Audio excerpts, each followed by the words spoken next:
The Polaroid Go Gen 3 fixes quite a few things I complained about with the original camera. The lens is better, the flash is stronger, exposure seems a little bit more reliable, and somehow Polaroid has made its smallest camera feel a lot more grown up. But the problem is, after you actually shoot with it, I realized there's one slightly awkward problem. Some of these improvements have created new limitations with this camera. So the question isn't whether the Gen 3 is better. It obviously is better than the Gen 2 and Gen 1. The question is it finally good enough for you to buy? Hi, I'm Prashana and this is Midlifers, and today we're looking at the Polaroid Go Gen 3.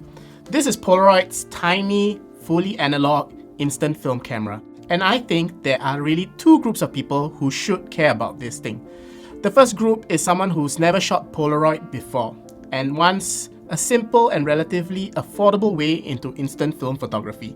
The second group is someone who already shoots instant film and wants something a little bit smaller, something that is compact enough to bring everywhere. And that has always been the appeal of the Go, the portability. It was never supposed to be the best Polaroid camera.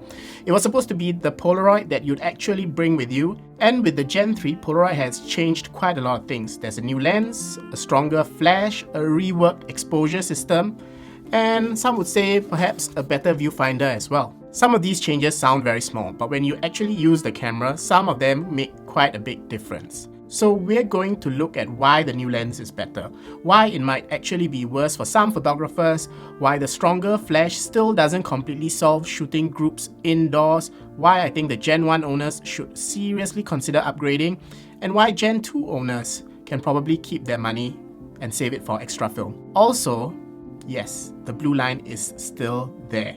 And of course it is. It's Polaroid after all. So you might be wondering why the Polaroid Go exists. I think there's a problem with the way we sometimes review Polaroid cameras. We treat them like normal cameras and compare them on sharpness, exposure, autofocus, lens performance, technical perfection, which feels slightly ridiculous because look at this thing. Just look at it.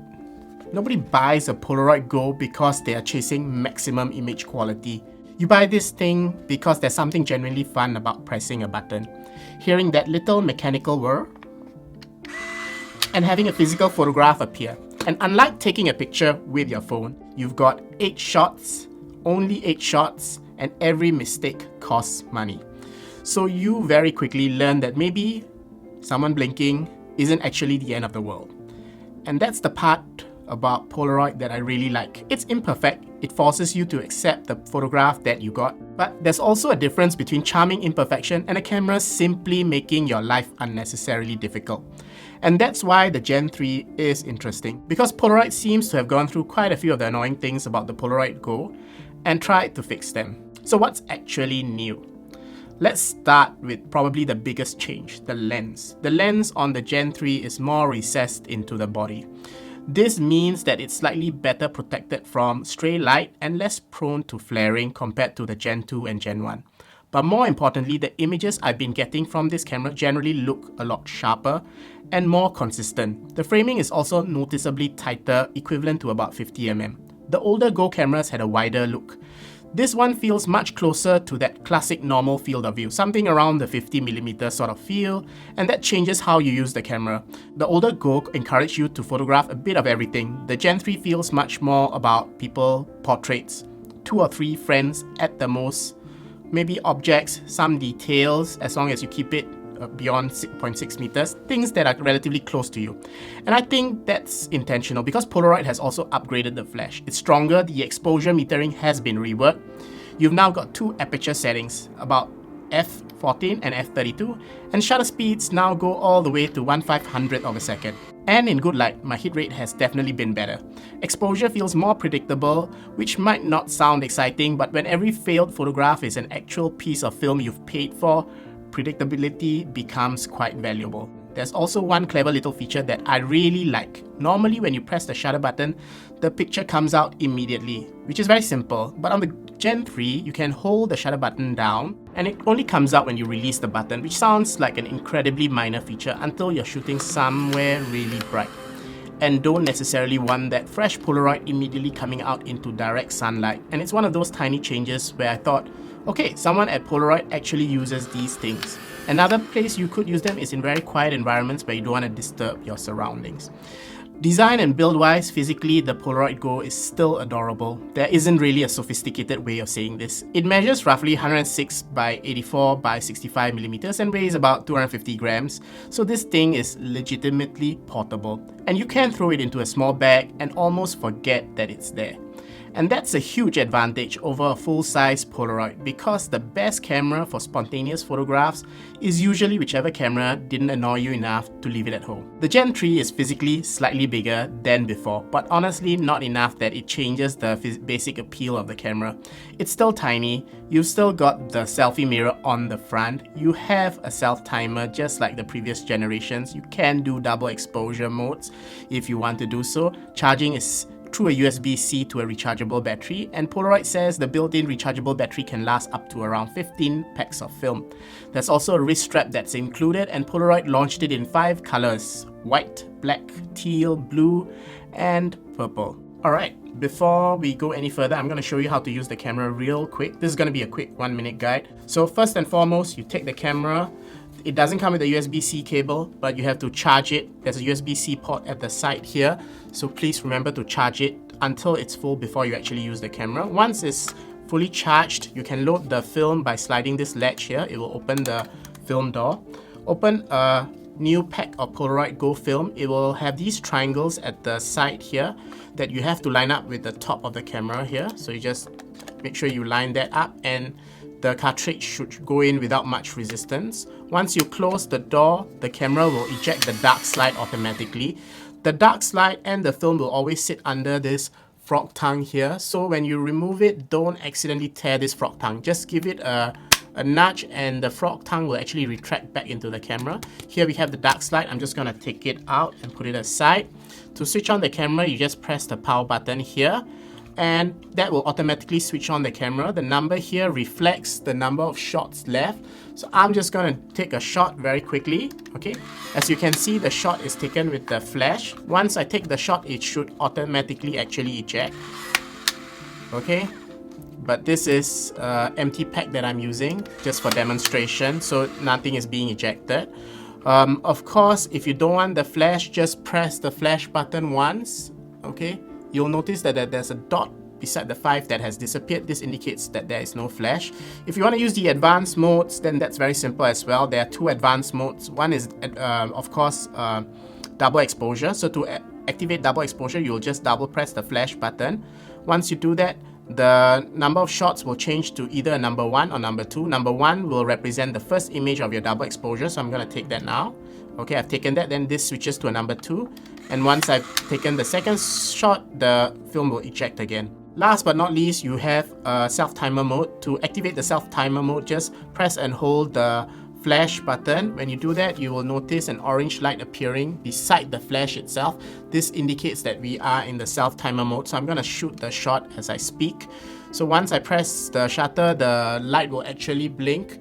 And once I believe about 10 seconds has elapsed, the camera will automatically take a shot and eject the film. Once you're done shooting, you can actually press the power button. It will switch off. It will remember how many shots you've taken. Every time you switch on, the flash is automatically switched on as well. So if you don't like the flash look, just remember to switch it off after every use. So that's my quick 1-minute guide on how to use the camera. So let's continue with the rest of the review. So Polaroid has clearly realized that at least half the reason anyone buys one of these is because it looks nice sitting on a table. And unfortunately, there's no USB-C in the box anymore. Depending on how many USB-C cables you've got sitting in a drawer, that's either completely irrelevant or mildly irritating. So let's talk about the viewfinder and the controls. One change I particularly appreciate is the viewfinder. It's now more elongated, and if you wear glasses, this is genuinely useful. It might sound like a tiny design change, but it makes it much easier to actually see the frame. The rest of the controls remain deliberately simple, and this is not the camera for somebody who wants control over everything. There is no exposure compensation, there's no autofocus, there's no Bluetooth control, there's no app where you can manually control a whole bunch of settings. You simply point this camera at something, the camera makes most of the decisions, you press a button, done. And honestly, for a beginner, I think that's exactly how this camera should work. Each pack of film gives you 8 photographs, and because this is completely analog, there's no preview, there's no memory card, there's no screen, and there's definitely no deleting the photograph because you don't like the way your hair looks. Once you've pressed that button, that's your picture. So the first piece of advice I'd give anyone new to this camera is just slow down. Just because it looks like a point and shoot doesn't mean you should treat it like your phone. Think about your distance, think about the light, think about what's actually inside the frame. And most importantly, think about what this camera is actually designed to photograph. Alright, before we go any further, I think it's prudent that we take the camera out into the park. I'm gonna take some landscape sceneries and everything around the neighborhood. Let's see what are the images we get. I hope you all enjoy this part. At least I'm gonna try to film it in a special way. I'm gonna try to do a POV style video. Let's see how the images turn out and let's compare them at the end. Alright, so I'm outside. I'm out here at the rooftop garden. I'm going to try to take some close-up shots, macro if you will, and we're going to see if this lens on this Polaroid Go Gen 3 is actually a little bit better at taking close-up images. So let's load the camera and start shooting.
Alright, so I am out in the park right now. I'm gonna go around, take some shots with the Polaroid Go Gen 3. We're gonna take some landscape, some double exposures. I'm gonna try out the different features of the camera with flash, without flash and all that. So without further ado, let's start shooting again.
So just done shooting all the photos. It's getting very hot.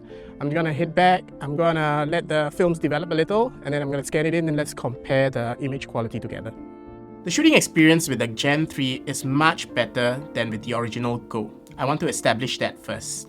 The original Go was prone to underexposing. A lot of the images came out and they weren't really nice looking, they were always underexposed.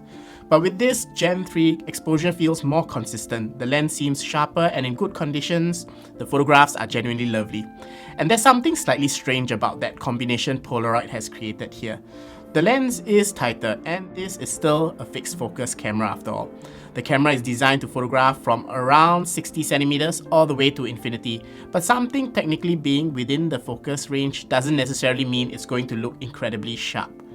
And at longer distances, unfortunately, I still don't think this is a camera I choose for landscape, especially when the light starts to drop. In low light, you're working around that wider aperture of f14. And suddenly that huge depth of field that you might expect from a tiny fixed focus instant camera becomes a bit more limited, which creates this slightly weird situation because the Gen 3 feels like it's been optimized for photographing people, and that sort of, I guess, makes sense. But because the lens is tighter, if you're photographing a large group, you have to move further away. And when you move further away, your flash becomes less effective. So imagine you're at dinner. There are 4 or 5 people, you want everyone in the photograph. So you take a step back, take the picture, and even with the stronger flash, I've still had situations where the photo of the group comes out darker than I'd like. The flash is better, but unfortunately, physics did not receive a Gen 3 upgrade. By the way, if this sort of real-world testing is useful, then please hit that like and subscribe button. It helps this channel grow, and more importantly, it helps me justify my poor financial decisions and shoot more Polaroid film. Now let's talk about the image quality. And whenever we talk about image quality with Polaroid, there needs to be an enormous asterisk beside everything I'm about to say, because the camera is only one part of the equation. The film matters, temperature matters, how the film was stored matters, how old it is also matters, and sometimes Polaroid film simply wakes up in a bad mood. But within those limitations of its film, I think the Gen 3 gives me a higher percentage of photographs that I actually like. Skin tones, outdoor portraits, close group shots, photos where the lighting is relatively controlled. This is where I think the Gen 3 works the best. And I actually like the tighter lens for photographing people. It makes the photograph feel a little bit more deliberate. You're focusing on the person rather than everything happening around them. And because the lens appears sharper, the photographs feel slightly more defined as well. But again, this isn't what I choose for landscape. Infinity detail still isn't particularly impressive, and that blue banding that sometimes appear along the top of the Go photographs, I'm still encountering it. So if you were hoping that the Gen 3 somehow transformed Polaroid Go film, it does not. No. This is still a Polaroid Go film camera. Beautiful, unpredictable, occasionally infuriating, and somehow that's probably why you're watching this video in the first place. I personally feel the lens deserves its own discussion because I genuinely think this could determine whether you like the Gen 3. I actually enjoy the tighter perspectives for single person, 2 people, objects, details, everyday moments, I suppose. It works. It kind of makes the photograph feel a little bit more intentional, but if you love the wider perspectives of the Polaroid Go cameras, you might actually prefer the older one, especially if you photograph travel scenes, interiors, landscapes especially, or you simply like including more environment around your subject. The Gen 3 is no longer quite as easy to point vaguely in the direction of something interesting and just capture everything. You've got to frame a little bit more deliberately. Personally, I like that, but you might not. Alright, let's talk about the battery life. Battery life is honestly something I barely worry about with this camera. Polaroid rates the internal rechargeable battery for around 15 packs of film, and considering each pack only has 8 photographs, you're almost certainly going to start thinking about the cost of film before you think about recharging the battery. And thankfully, it recharges over USB-C. But the battery still isn't removable. So many years down the road, if the battery starts degrading, you're dependent on whether the camera can still be serviced. And there's still no tripod socket, which I want, especially if you're going to use that self-timer function. I find it incredibly strange because the camera has a self-timer and no tripod socket. You can take a timed group photograph, you just need to find a table, a wall, a suspiciously flat rock, ideally positioned, or someone else's camera. Literally anything except an actual tripod. So let's talk about the pros of this camera and let's make it simple. What did Polaroid get right? Let's talk about it. First, the lens. It's sharper. The recessed design helps with flare, and I like the tighter framing, especially for people. Second, exposure. My success rate has been noticeably better, and with instant film, that really matters. Third, the flash. It is a lot stronger. It makes the camera more useful indoors, although as I mentioned earlier, it doesn't solve every situation. Fourth, the viewfinder. The tiny improvement on the viewfinder makes it a bit more meaningful, especially for us who wear spectacles. And finally, the size. Despite getting slightly bigger, this is still an incredibly portable instant camera. And that is probably the biggest reason to choose this over a normal sized Polaroid. And let's talk about the cons now, but there are still quite a few things that bother me. First, it's still fixed focus camera. There's no autofocus, and those limitations become more obvious as your subject gets further and further away. Second, low light group photographs. The flash is stronger, but because the lens is tighter, you have to stand further back to fit everyone in, and the aperture only goes to f14 now. And sometimes that almost cancels out the advantage of having the stronger flash. Third, there's no exposure compensation still. The camera decides everything. You accept its decision. Very Polaroid, but I would want exposure compensation on the next one. Fourth, there's no memory for your flash settings. You can change it, switch the camera flash off, but the next time you switch the camera back on, it switches back on. It's a small annoyance for us hobbyists, but if you're a beginner, I guess it helps you save film as you don't underexpose. Fifth, there's still no tripod socket. Again, you've got a self-timer but no tripod socket. Why? Sixth, there's still no Bluetooth control like its bigger brothers, so you don't have that extra level of control that some of its larger Polaroid cameras have. And don't assume your old accessories work with this new camera. Because of its new physical design, you have to buy new accessories to use with this camera, especially the filters. But the biggest limitation of the Polaroid Go Gen 3 is the film itself. You're still limited by the Polaroid Go film. The photographs are tiny. Film options are mostly different frames rather than loads of different film stocks, so you don't have black and white emulsions. It is temperature sensitive, it's temperamental, and yes, I've still seen blue banding. The camera has improved, the film is still Polaroid film. Who should buy the Gen 3? That is a question you might be asking right now. So, should you buy it? Honestly, I think this is probably the easiest Polaroid Go to recommend so far, especially if this is your first Polaroid camera. If you've never shot instant film before and you want something simple, something small, something fun, something less intimidating than a full-size Polaroid camera, then the Go Gen 3 makes a lot of sense. And it's also really a good option if you already shoot instant film but you want something you can bring everywhere, because that is what this camera does better than almost every other Polaroid. It disappears into your bag, and that's because it's so small. I would also seriously consider upgrading to this camera if you're still using the original Gen 1. The better exposure, stronger flash, improved viewfinder, and better exposure system makes this a no-brainer. You should get it.